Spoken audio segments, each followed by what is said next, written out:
sometimes the worst can occur and we can slip and get ourselves.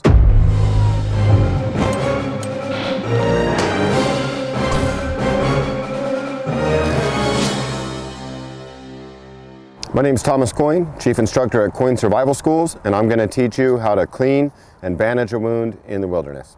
It's important that we clean, disinfect, and bandage our wounds properly in the field to prevent infection.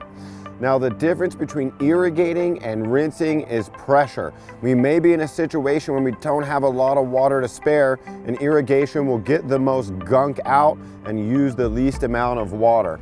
So in my medical kits, I will take a sterile saline wound wash. That'll blast all the bad stuff out. Now, we don't always have something like that, so in the wilderness, we may have to improvise. You could do it with a plastic bag, your camelback, or maybe by poking a hole in a water bottle like this, and you'll see how little water we use to rinse it off. Though I've irrigated the wound, I want to make sure I disinfect it.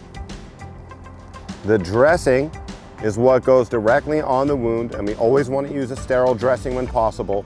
The bandage is what secures it to the wound. And since I'm doing this alone, I'll have to manage this part a little bit. Fold that back over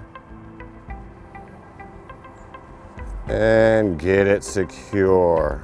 Now, I want to wrap this tight until I feel pressure from that thick dressing.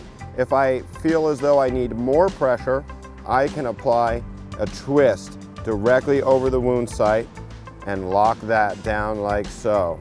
Now, I don't have to use this whole roll of gauze. I can cut it and save it for anything that may happen later, or you can lay it over top and tape it down. Now, I always use a waterproof tape. In wilderness dressings, I go heavy.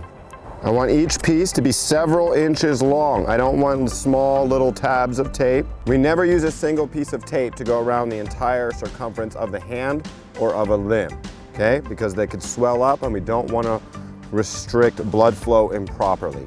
I now have a safe and secure bandage where I can feel pinpoint pressure on the wound. So if I begin to articulate the hand, manipulate my gear, have to work with a shelter, anything like that, make a fire, it doesn't re-bleed and open back up.